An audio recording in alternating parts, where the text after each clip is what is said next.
मैंने चीन के एक सम्राट के बारे में पढ़ा जिसने अपनी खुद की निजी ऑर्केस्ट्रा बनाई थी जिसमें सैकड़ों लोग थे और उस शाही ऑर्केस्ट्रा का सदस्य होना वास्तव में बहुत प्रतिष्ठित माना जाता था और इससे बहुत प्रसिद्धि और धन मिलता था।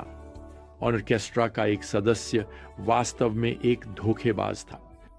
किसी तरह उसने ऑर्केस्ट्रा के बांसुरी विभाग में अपनी जगह बना ली थी। एक दिन सम्राट ने घोषणा की कि ऑर्केस्ट्रा के प्रत्येक सदस्य को महल में आकर शाही दरबार के लिए एक एकल प्रस्तुति देनी होगी। अब जब उसे पता चला कि उसकी धोखाधड़ी पकड़ी जाने वाली है, तो अपनी पाखंडता को स्वीकार करने और जिस अपार शर्म का सामना करना पड़ता, उससे बचने के लिए उस धोखेबाज ने अपनी जान लेना चुन लिया। इसी घटना से यह कहावत निकली, उसने सच का सामना करने से इनकार कर दिया। अब हमारे सुसमाचारों के कालानुक्रमिक अध्ययन में जो हो रहा है वह यह है कि फरीसी प्रभु के साथ भोजन कर रहे हैं। वे यहूदिया के किसी घर में हैं। धार्मिक नेता अब सच का सामना करने वाले हैं। प्रभु उन्हें बुलाने वाले हैं, उनकी पाखंडता को उजागर करने वाले हैं। अब यह दृश्य लूका अध्याय 11 में घटित होता है और मैं आपको बता दूं, यह पाखंड का एक क्लासिक वर्णन है जो आज हम में से हर एक के लिए एक खतरा है। असल में अगर आप एक बेहतर पाखंडी बनना चाहते हैं तो यहाँ 6 तरीके दिए गए हैं जिनसे आप ऐसा कर सकते हैं। और पहला तरीका यह है, आंतरिक भावनाओं के बजाय बाहरी दिखावे पर ध्यान दें। अब आयत 37। जब यीशु बोल रहे थे, एक फरीसी ने उन्हें अपने साथ भोजन करने के लिए आमंत्रित किया तो वह अंदर गए और मेज पर लेट गए। फरीसी यह देखकर हैरान रह गया कि उन्होंने खाने से पहले हाथ नहीं धोए। अब मसीह के समय तक हाथ धोना वास्तव में गंदे हाथों से संबंधित नहीं था। यह एक धार्मिक अनुष्ठान था जो लगभग 500 साल पुराना था। यहाँ यीशु उनकी मन की बातें पढ़ सकते हैं वैसे, और यह अगली आयत 29 में उनके कहे गए शब्दों से स्पष्ट है। तुम फरीसी लोग प्याले और थाली के बाहर को तो साफ करते हो, परंतु भीतर तुम लालच और दुष्टता से भरे हुए हो। मूर्खों, क्या जिसने बाहर को बनाया उसने भीतर को भी नहीं बनाया?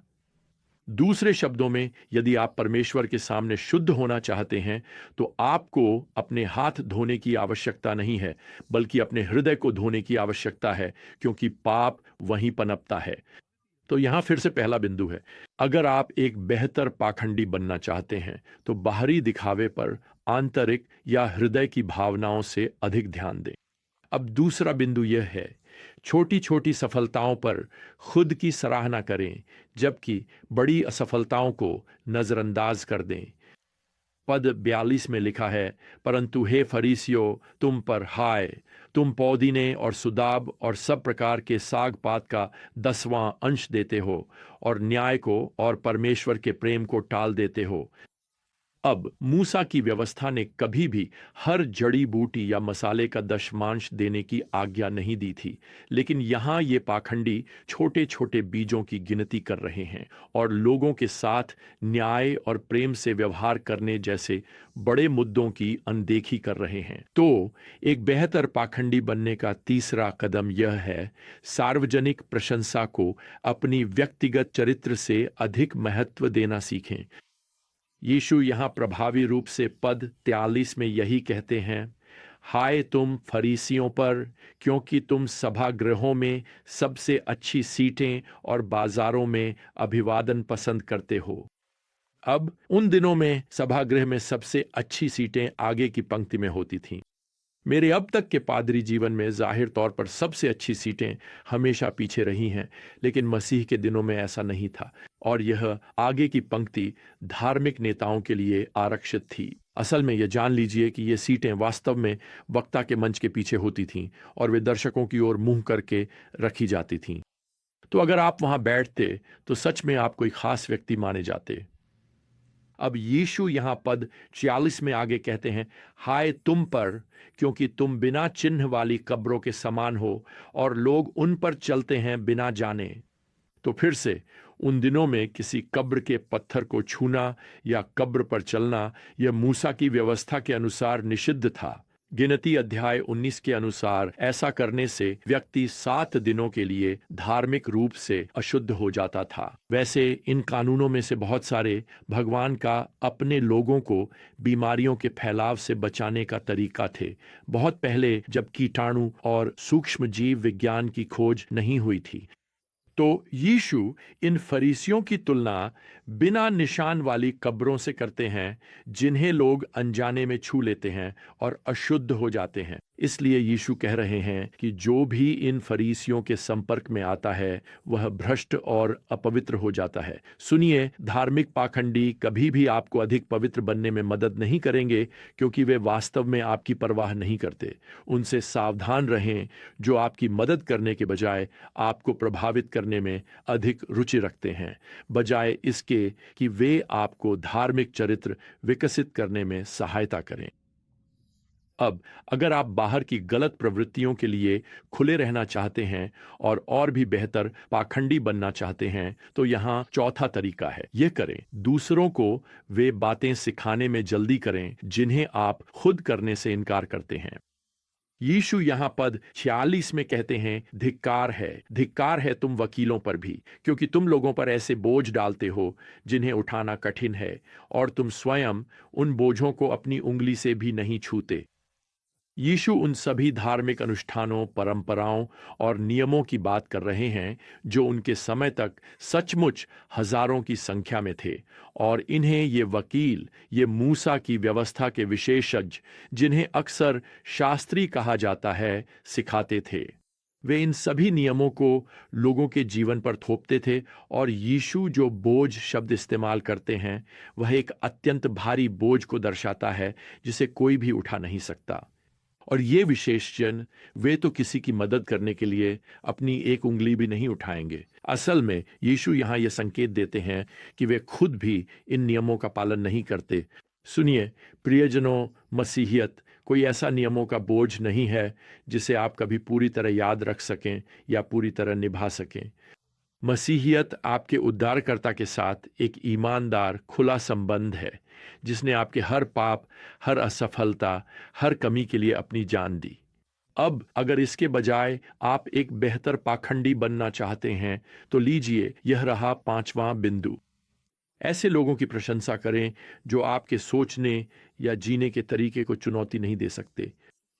सुनिए यीशु यहां पद 47 में क्या कहते हैं, धन्य हो तुम पर, क्योंकि तुम उन भविष्यद्वक्ताओं की कब्रें बनाते हो जिन्हें तुम्हारे पूर्वजों ने मार डाला था। तो तुम गवाह हो और अपने पूर्वजों के कार्यों में सहमति देते हो, क्योंकि उन्होंने उन्हें मारा और तुम उनकी कब्रें बनाते हो। यहाँ धार्मिक नेताओं ने उन पूर्व भविष्यद्वक्ताओं के सम्मान में स्मारक बनाए थे जिन्हें उनके पूर्वजों ने वास्तव में मार डाला था। ओह, अब वे दावा कर रहे हैं, यीशु कहते हैं कि वे उन भविष्यद्वक्ताओं की प्रशंसा करते हैं, लेकिन उन्हें देखो, वे पहले ही सबसे महान भविष्यद्वक्ता प्रभु यीशु को मारने की योजना बना रहे हैं। वास्तव में एक लेखक ने यह भी लिखा है कि मरे हुए मसीहियों की प्रशंसा करना आसान है, लेकिन जीवित मसीहियों की नकल करना कठिन है, और खासकर उन जीवित मसीहियों की जो हमें टोकते और चुनौती देते हैं। देखिए, सच्चाई यह है कि ये फरीसी और शास्त्री, ये लेखक लोगों को सुसमाचार की सच्चाई जानने से रोक रहे हैं। खैर, यीशु भी यहाँ पद 52 में यही बात कहते हैं, तुमने ज्ञान की कुंजी छीन ली है, तुम स्वयं अंदर नहीं गए, और जो अंदर जाना चाहते थे उन्हें भी रोका।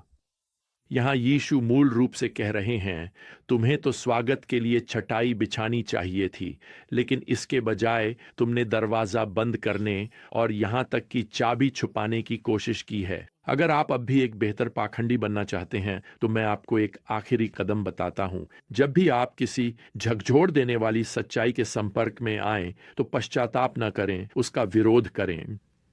यहाँ पद 3 और 4 हैं। जैसे ही वह वहां से गया, शास्त्री और फरीसी उस पर दबाव डालने लगे और उसे बहुत सी बातों के बारे में बोलने के लिए उकसाने लगे, ताकि वे उसकी किसी बात में उसे फंसा सकें और उस पर दोष लगा सकें। यीशु के शब्दों पर विचार करने के बजाय वे क्रोधित हो जाते हैं। अरे वह खुद को क्या समझता है? ठीक है, मैं आपको बताता हूं कि वह कौन है। वह वही सम्राट है और इस समय वह उन्हें कह सकते हैं सच का सामना करने के लिए बुला रहा है। आप जानते हैं, इन लोगों में पाखंड देखना आसान है, लेकिन मैं सोचता हूं कि क्या हम परमेश्वर के वचन के आईने में अपना खुद का पाखंड देख सकते हैं? कई दशक पहले एक काफी प्रसिद्ध ईसाई संगीतकार का साक्षात्कार लिया जा रहा था और उन्होंने यह पारदर्शी स्वीकारोक्ति की। उन्होंने कहा, मेरी प्रवृत्ति है कि मैं लोगों को अपने बारे में उतना ही बताऊं जिससे वे मुझसे अच्छी छवि बना लें। मैं एक उभरता हुआ पाखंडी हूं। खैर, यह कहने का अच्छा तरीका है और यह हम सभी के लिए सच है। तो आइए आज सतर्क रहें। आइए हम परमेश्वर के वचन की सच्चाई का सामना करने के लिए तैयार रहें और यह हमें एक बेहतर पाखंडी बनने के रास्ते से बचाएगा। इसके बजाय यह हमें यीशु मसीह के और अधिक विनम्र और निर्भर अनुयायी बनने की ओर ले जाएगा। और आइए आज हम यही करें।